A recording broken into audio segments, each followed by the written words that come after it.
भविष्य की टीम बनाने की पहल यहाँ पर साफ तौर पर है। वाकई अगर ओवरऑल यहाँ पर अशरफ हम बात करें तो संगठनात्मक ये बड़ा बदलाव इससे माने या 29 की तैयारियों में बीजेपी पूरी तरह से जुट चुकी है और उसी को नजर में ध्यान में रखते हुए ये टीम का ऐलान किया गया है।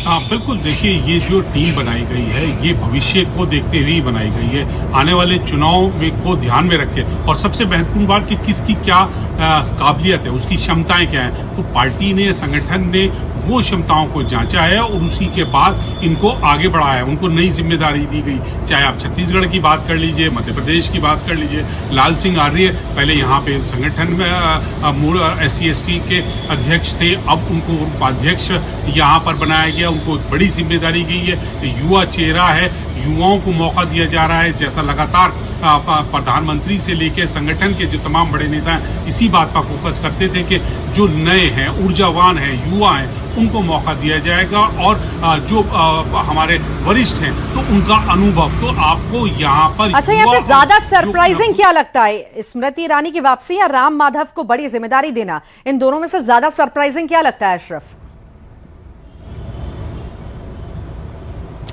देखिए, स्मृति ईरानी के बारे में तो लगातार चर्चा चल रही थी, कहीं ना कहीं वो उनको जिम्मेदारी दी जाएगी, लेकिन जिस तरह से राम माधव ने वापसी की है ये एक तरह से आप कह सकते हैं कि सरप्राइजिंग फैक्टर है। उनका कहीं कोई जिक्र नहीं किया जा रहा था, कहीं उनके बारे में कहीं चर्चा नहीं हो रही थी, लेकिन अचानक वो इस लिस्ट में आते हैं। तो यानी कहीं ना कहीं जो संगठन के लोग हैं, जो बड़े पार्टी के पदाधिकारी हैं, संगठन में बड़े पदों पर हैं, वो पैन इंडिया पर अपनी नजरें लगाए हुए थे और जो क्षमतावान व्यक्ति थे, जहां पे उनकी जो में क्षमताएं थी उसी के आधार पर उनको यहाँ अब नई टीम में नितिन नवीन की जगह दी गई है, नई जिम्मेदारी दी गई है। तो अब स्मृति ईरानी की बात कर लीजिए तो स्मृति ईरानी बहुत अच्छी वक्ता है, लोगों को अपने साथ कनेक्ट कर सकती हैं, तो आने वाले चुनाव में युवाओं को अपने साथ जोड़ने के लिए उनकी एक अच्छी भूमिका हो सकती है। दीपक की आप छत्तीसगढ़ से आप बात कर लीजिए, वो IT के हैं, बड़े अच्छे जानकार हैं, तो उनको जिम्मेदारी दी गई है।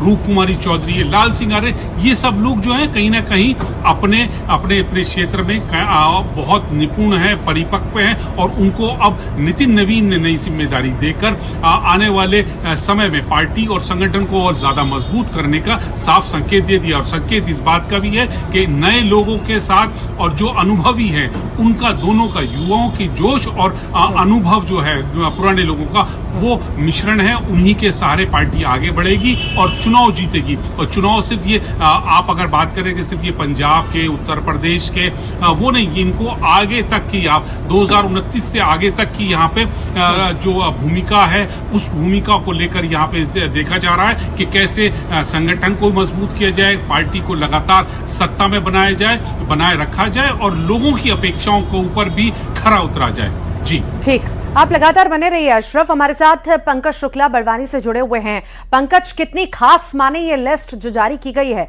नितिन नवीन की टीम की?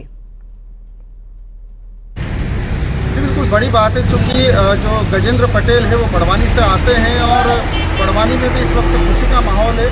साथ ही एक बड़ी बात ये है कि गजेंद्र पटेल को एक लंबा समय हो गया है वो जिस तरीके से संगठन को लेकर के काम कर रहे हैं और उनकी जो राजनीतिक शुरुआत है वो छात्र राजनीति से हुई है और तभी से लेकर आज तक जो है लगातार संगठन के विभिन्न पदों पर अपने कार्य को संपादित किया है। साथ ही फिलहाल जो है वो खरगोन बड़वानी लोकसभा के सांसद भी है। एक बड़ी बात इसमें यह भी है कि जनजातीय वर्ग को भी इस वक्त जो है फोकस किया गया है कहीं न कहीं राष्ट्रीय कार्यकारिणी में और यही एक बड़ा कारण हो सकता है कि गजेंद्र पटेल को राष्ट्रीय महामंत्री का जो है पद दिया गया है। जी वाकई पद दिया गया है, बड़ी जिम्मेदारी वो लंबे वक्त से निभा ही रहे हैं और सक्रियता उनकी हम लगातार देख ही रहे हैं। रमाकांत लगातार हमारे साथ जुड़े हुए हैं। रमाकांत, मध्य प्रदेश के लिहाज से कितनी खास है ये लिस्ट?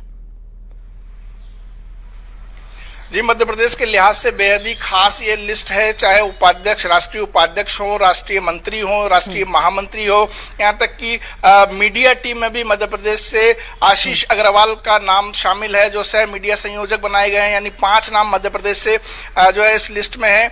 आशीष अग्रवाल जो लगातार पिछले 2 कार्यकाल से प्रदेश मीडिया प्रभारी की भूमिका निभा रहे थे और दोनों ही सरकारों में, चाहे डॉक्टर मोहन यादव की सरकार हो या पिछली शिवराज सिंह जब तक मुख्यमंत्री रहे हों, आशीष अग्रवाल जो है वो मीडिया प्रभारी मध्य प्रदेश से रहे हैं और काफी अच्छी पकड़ रखते हैं कि कैसे पार्टी और संगठन के लिए किस तरह से चीजों को मजबूती प्रदान करनी है, किस तरह से संगठन के नेताओं को मीडिया कवरेज होना है, किन बातों को सामने लाना है।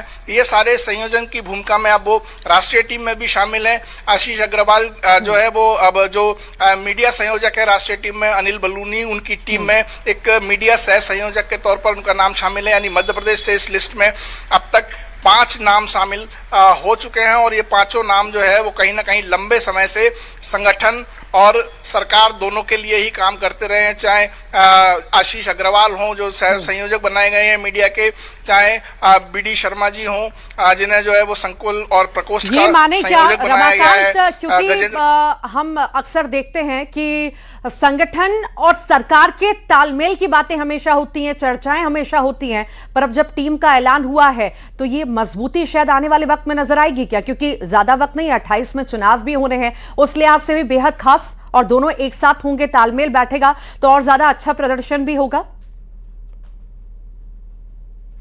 जी बिल्कुल, जिस तरह से टीम का संयोजन किया गया है और जिस तरह से नाम सामने आए हैं उसमें साफ तौर पर देखा जा सकता है कि यहाँ वरिष्ठ नेता, युवा नेता और अनुभवी नेता तीनों का ही संयोजन इसमें रखा गया है।